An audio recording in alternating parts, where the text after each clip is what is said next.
আজকে আমাদের ভারতবর্ষের সরজমিনে আজকে আমাদের বড় সৌভাগ্য, খাজা গরিবে নওয়াজ মুঈনুদ্দিন চিশতি আলাইহি রহমা, ইনি হলেন আপনার হাসান হুসাইন সৈয়দ বংশ, হাসান হুসাইন নবীর বংশের মানুষ।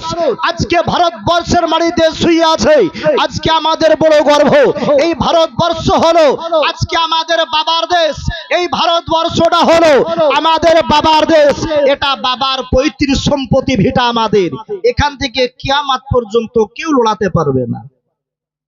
এসআইআর করুক আর যাই করুক না কেন, ইসলাম মিটানো সম্ভব হবে না।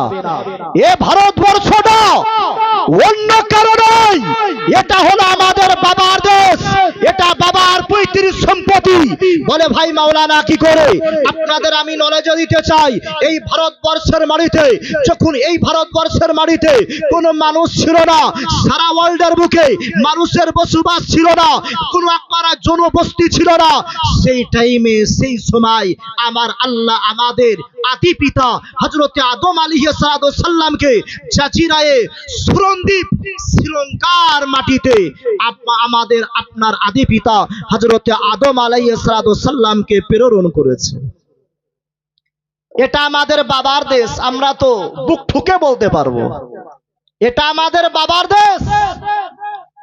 আমরা ধার করা দেশে বাস করি না, কারো কাছে আমরা ধার চেয়ে নিই। এই ভারতবর্ষের মাটি আমার বাবার দেশ। আপনার বাবার জমি কেউ যদি দখল করে নেয়, 1 ইঞ্চি ছাড়বেন? 2 বিঘা 3 বিঘা 4 বিঘা যা জমি আছে 1 শতক ছাড়বেন না কেন? বলবেন এটা তো আমার বাবার ভিটা। তো ভারতবর্ষের মাটি এটা আমাদের বাবার জমিন, বাবার জমি। বাবা আদম আলাইহিস সালামকে প্রেরণ করেছেন। এ মাটির আমাদের, আমরা সম্পূর্ণ উত্তরসূরি এবং আমরা ওয়ারিস ভারতবর্ষের। যাই হোক, এই ভারতবর্ষের মাটিতে এই মুসলমানরা 1 নয় 2 নয় 850 বছর রাজত্ব করেছে মুঘল সম্রাটরা। আর ইচ্ছা করলে পারে আজকে যারা অমুসলিম আছে, আজকে বিভিন্ন রকমের আজকে মাত্রা মুসলমানদেরকে কেউ বলে টেরোরিস্ট, কেউ বলে জঙ্গি, কেউ বলে মাওবাদী, কেউ বলে উগ্রপন্থী। না না না, এ মুসলমান কোনোদিন উগ্রপন্থী হতে পারে না। এ মুসলমান কোনোদিন আপনার মাওবাদী হতে পারে না, এরা কোনোদিন জঙ্গি হতে পারে না। আজকে আমাদের উপরে বিভিন্ন ইলজাম লাগানো হয়। আসুন ব্রাদার, আপনাদেরকে শিক্ষা দিই। আজকে ইতিহাস এরা দিনের দিন আপনার ইতিহাসকে মিটাতে চলেছে, ইতিহাসকে মানুষের নলেজ থেকে ভোলাতে চলেছে। আজকে ইতিহাসের আজকে পাতাগুলোকে আজকে মুছাতে চলেছে। কিন্তু না না না, আমরা তো কারো কাছে মাথা নত করতে জানি না। আমরা জঙ্গি নয়, এটা কেউ প্রমাণ করতে পারবে না।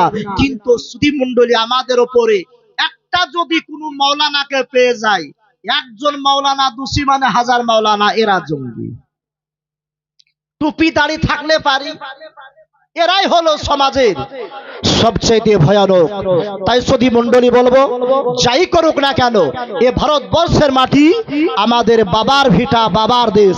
এ থেকে লড়াতে পারবে না। তো এই ভারতবর্ষের সরজমিনে আমার খাজা গরিবে নওয়াজ মুঈনুদ্দিন চিশতি, ইনি কোন বংশের মানুষ বলেন তো একটু? কোন বংশের মানুষ? হাসান হুসাইন নবী বংশের মানুষ। কি বললাম? নবী বংশের মানুষ।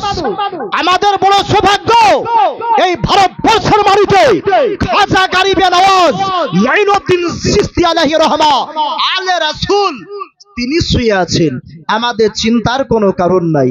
তিনি এসে আমাদেরকে কালেমা পড়ে মুসলমান বানিয়েছেন। বলুন সুবহানাল্লাহ। তিনি আমাদেরকে মুসলমান বানিয়েছেন, এতে কোনো সন্দেহ আছে? এতে কোনো আমাদের সন্দেহ আছে? আমাদেরকে যদি জিজ্ঞাসা করে আমাদেরকে কে মুসলমান বানালো, খাজা গরিবে নওয়াজ যদি বলি, অসুবিধা হবে? আমাদের উপর কেউ ফতোয়া দিতে পারবে? কিন্তু দুঃখের বিষয়, যার লবণ খায় মানুষ তার গুণ গায়, তাই না? কি বলেন? যার লবণ খায় মানুষ তার গুণ গায়। কিন্তু আমরা এত নিমু খারাপ ওই আল্লাহ ওয়ালাদের সম্পর্কে। আজকে আমরা ওই আল্লাহ ওয়ালাদের কে চিনিও না, তিনারদেরকে নিয়ে খুব ব্যঙ্গ করে উল্টা পাল্টা আমরা আলোচনা করি।